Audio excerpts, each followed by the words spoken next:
امت میں پیدا فرمایا اور ان کا غلام بنایا۔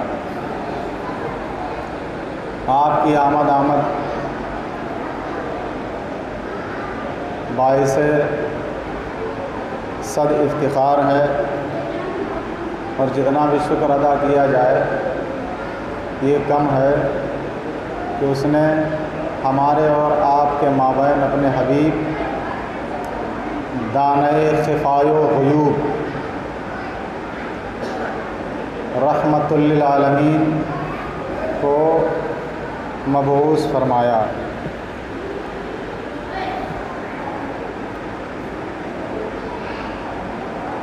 آقا کریم صلی اللہ تعالیٰ علیہ وسلم کے تشریف لانے سے پہلے عرب کا زمانہ جاہلیت وہ پرفتن اور المناک تھا کہ جس کا بیان جو ہے کیا ہے وہ ہمارے آپ کے لیے اپنی زندگیوں میں انقلاب لانے کے لیے کافی ہے۔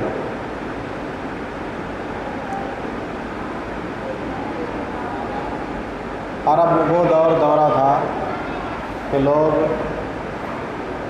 بت پرستی میں مبتلا تھے۔ عرب کی اپنی کوئی سلطنت نہیں تھی، قبیلوں کے الگ الگ سردار تھے، اور سردار بھی وہی لوگ بنائے جاتے تھے کہ جن کے خواہاں زیادہ ہوا کرتے تھے یا جو مال و دولت میں زیادہ ہوا کرتے تھے انہیں کو سردار بھی بنایا جاتا تھا۔ اور وہ بیجا مروجات اور رسومات عرب کے مابین رائج تھیں کہ جن سے انسانیت کانپ اٹھتی ہے۔ شراب نوشی، زناکاری، بدکاری، بالائے ستم یہ تھا کہ وہ عورتوں کو صرف تلذذ کی چیز کے علاوہ کچھ نہیں سمجھا کرتے۔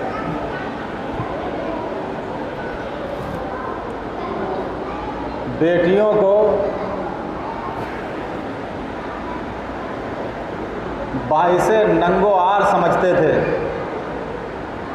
جس کے گھر میں بیٹی پیدا ہو جاتی اس کے چہرے کے رنگ اڑ جاتے تھے، بیٹیوں کو وراثت میں حصہ نہیں دینا چاہتے تھے۔ آج بھی ہمارا اور آپ کا معاشرہ یہ ہے، دولتیں بٹ رہی ہیں،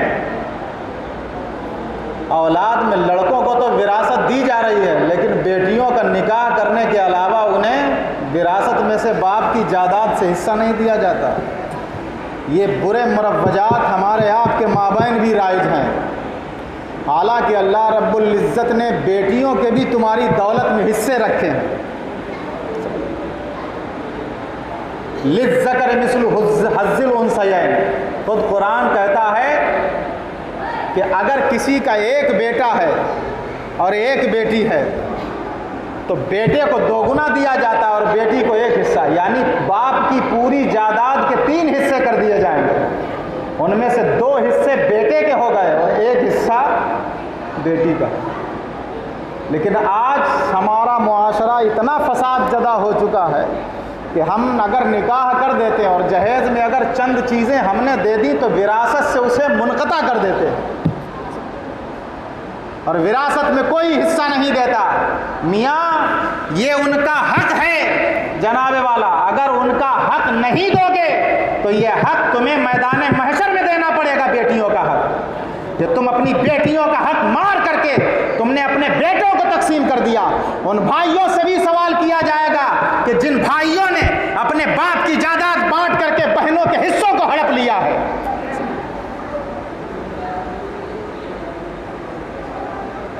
اس لیے اپنے بہنوں کے بھی وراثت میں جو باپ کی جائیداد ہے، چاہے وہ گھر ہو، مکان ہو، جائیداد کھیتی باڑی ہو، اور چاہے وہ بینک بیلنس ہو، سب میں اگر مسئلہ نہیں جانتے ہو دارالفتہ سے فتویٰ لے کر کے جو حصہ بہنوں کا بنتا ہو ان تک پہنچا دو۔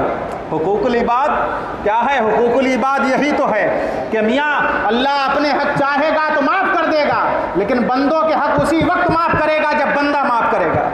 بیٹیوں کے حق مارنے والے کبھی نہیں سوچتے آج اگر ماں باپ پر پریشان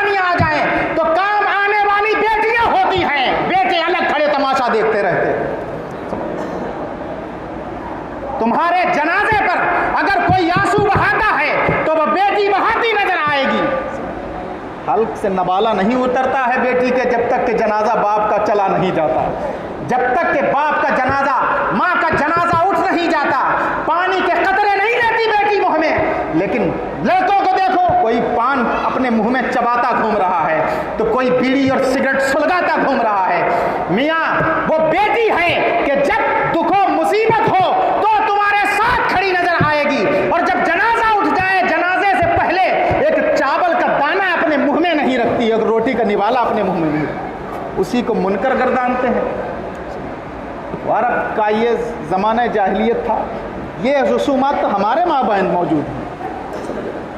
عرب کا جو زمانہ جاہلیت تھا، بیٹیوں کو منکر اور باعث ننگ و عار سمجھتے تھے، کسی کو اپنا داماد بنانا پسند نہیں کرتے تھے۔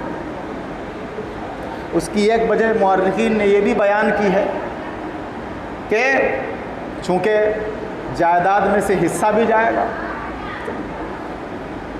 جائیداد میں سے حصہ بھی جاتا تو اب بیٹی ہو گئی، ظاہر سی بات ہے وہ اپنا حصہ لے کر کے اپنے شوہر کے یہاں پہنچے گی۔ اچھا، ذہن میں سوال پیدا ہوتا ہے بیٹی کو ایک کیوں دیا گیا اور بیٹے کو دو کیوں دیے گئے؟ یہ بھی سوال پیدا ہو سکتا ہے کہ قرآن نے خود کہا ہے کہ لڑکے کے لیے دو ہیں اور لڑکی کے لیے ایک ہے۔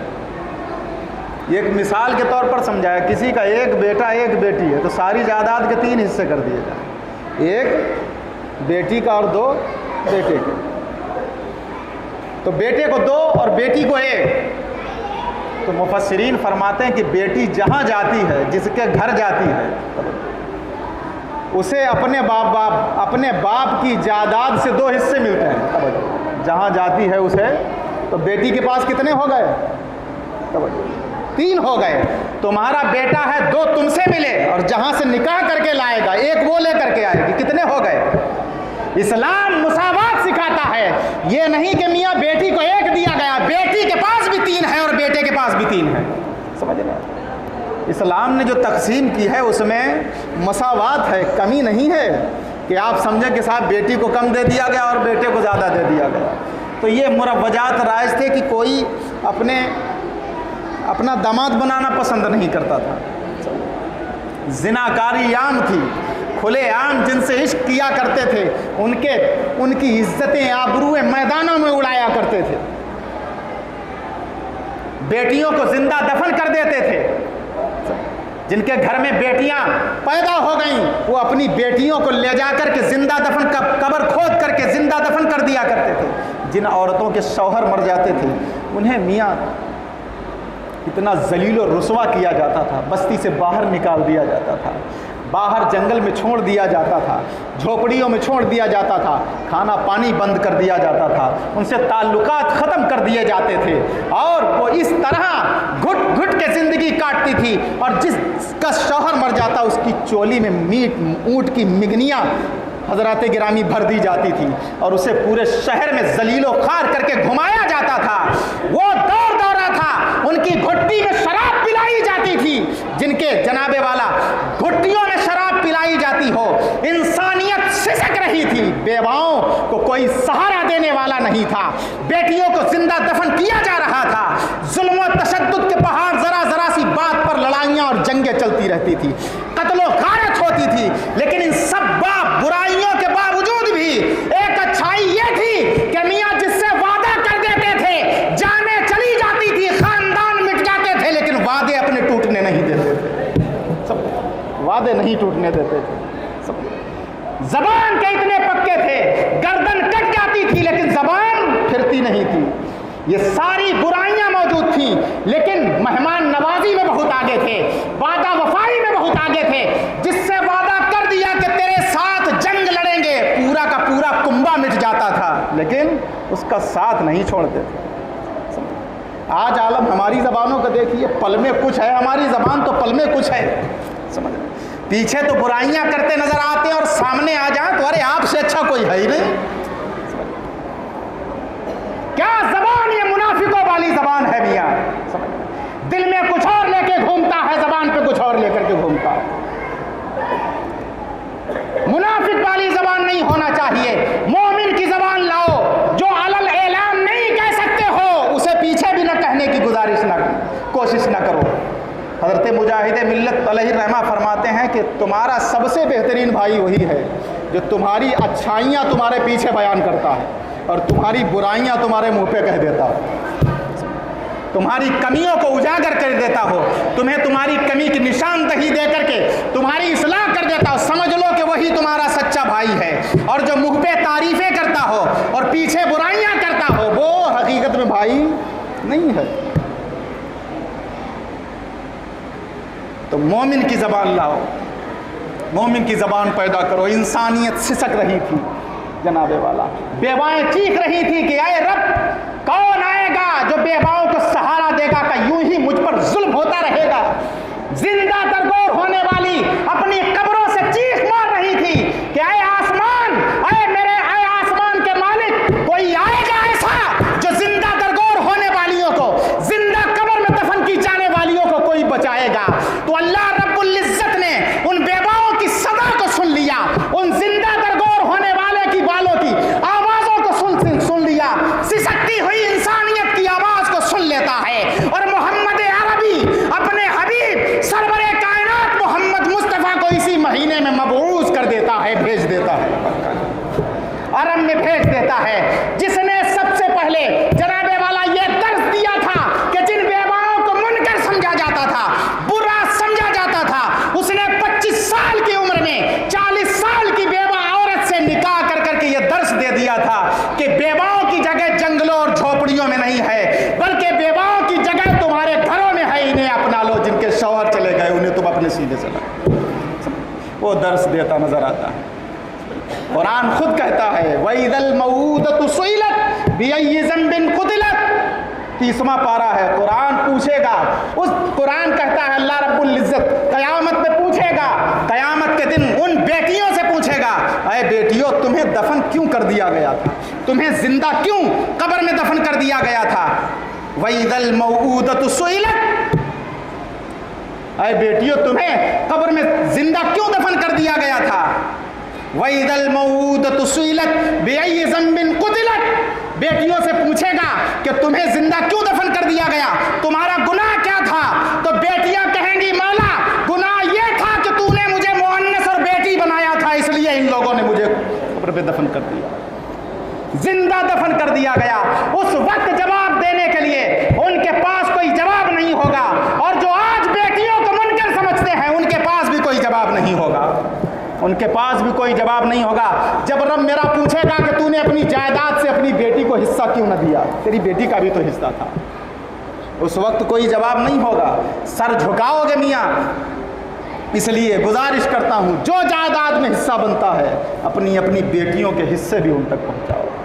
سرور کائنات صلی اللہ تعالیٰ علیہ وسلم کی آمد نے جن کی گھٹیوں میں شراب پلائی جاتی ہو، اب غور کریں وہ کون سا نشہ لے کر کے آیا تھا، وہ کون سا جام لے کر کے آیا تھا۔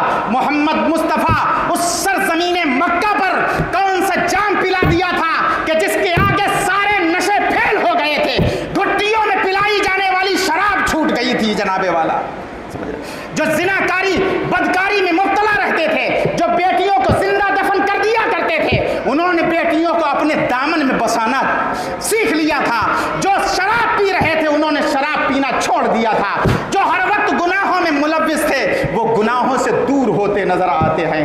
کون سا جام پلا دیا، ارے کون سا وہ جام لے کر کے آیا تھا محمد عربی جو عرب کے لوگوں کو پلا دیتا ہے، اور عرب کا ایسا جام پلاتا ہے، پلایا عرب والوں کو ہے اور ساری دنیا کو مست کر دیتا نظر آتا ہے۔ اس کے جام سے ساری دنیا مست نظر آتی ہے۔ وہ کون سا جام تھا جو پلا دیا ابن ابو قحافہ کو تو صدیق اکبر بناتا نظر آتا ہے؟ وہ کون تھا، وہ کون سا جام تھا جو پلا دیا عمر فاروق اعظم کا جو سب سے بڑا دشمن اسلام تھا، سب سے بڑا اسلام کا حامی بن کے نظر آتا ہے؟ چھپ چھپ کے اذانیں ہوتی تھی، لیکن اللہ رب العزت نے جب اللہ کے نبی صلی اللہ علیہ وسلم کی نگاہ نبوت عمر پر پڑتی ہے اور دعا کرتے ہیں مولا، عمرین کہتے تھے، ابو جہل اور عمر ان دونوں کو عمرین کہا جاتا تھا، سرکار نے دعا کی ہے مولا ان میں سے کسی کو ایمان نصیب کرو، ان میں سے کسی کو ایمان نصیب کر دے۔ تو حضرت عمر ایک دن جب قریش کا مشورہ ہوتا ہی رہتا تھا، چونکہ اسلام رفتہ رفتہ بڑھ رہا تھا، سرکار تبلیغ کر رہے تھے، ایک دن عمر اٹھتے ہیں محمد کا قتل کسی سے نہیں ہوگا، لاؤ میں ہی قتل کروں گا، اور قتل کرنے والا خود مقتول ہو کر کے آئے تو پھر نظارہ کیا ہوتا ہے۔ بدی کے غلغلے اس محفل حق ہوش میں اٹھے، عمر نے کھینچ لی تلوار پورے جوش میں اٹھے، چلے اس زندگی بخشے جہاں کے قتل کرنے کو، شہنشاہ مقام و لا مکان کے قتل کرنے کو، کہا تم سے کسی سے نہیں ہوگا، میں ہی جو ہے جا کر کے محمد کو قتل کرتا ہوں۔ دار ارقم، حضرت ایک صحابی تھے جن کا نام ارقم تھا، ان کے گھر میں سرکار تشریف فرما تھے۔ پہلے اپنی گھر بہت تفصیل طلب بات ہے، وقت اپنی تیزیوں کے ساتھ منزل کی طرف روا دوا ہے، آپ اپنی بہن کے گھر پہنچتے ہیں، انہیں بھی مارتے ہیں، وہ ایمان لیا، اس کے بعد دار ارقم میں پہنچتے ہیں۔ دار عربی میں کہتے ہیں گھر کو، اور ارقم صحابی کا نام تھا دار ارقم، ان کے دروازے پر پہنچتے ہیں، دستک دیتے ہیں، گھر سے چلے تھے قتل کرنے کو، توجہ، اور جب بہن کے گھر پہنچتے ہیں وہیں سے نظریہ بدل جاتا ہے۔ جب سرکار صلی اللہ علیہ وسلم دار ارقم میں موجود تھے، دروازے سے جھانکا گیا تو دیکھا کہ عمر ننگی تلوار لیے کھڑے ہوئے ہیں۔ ساتھیوں نے بتایا کہ عمر ننگی تلوار لے کر کے آیا، سرکار نے فرمایا دروازہ کھول دو، دروازہ کھول دیا گیا۔ سرکار نے فرمایا اے عمر کہو کیسے آئے ہو؟ تو عرض کرتے ہیں یا رسول اللہ جب چلا تھا تو نیت اور تھی، لیکن جب یہاں پہنچا ہوں تو نیت بدل چکی ہے، نیت یہ تھی کہ قتل کروں گا، اب تو نیت یہ ہے کہ قتل ہو کر کے جاؤں گا۔ سرکار چادر تطہیر اتارتے ہیں اور بچھا دیتے ہیں عمر کے لیے اور پڑھا دیتے ہیں لا الہ الا اللہ محمد الرسول اللہ۔ عمر کہتے ہیں یا رسول اللہ اذانیں اب تک چھپ کر کے ہوئی ہیں، اب اذانیں چھپ کر کے نہیں ہوں۔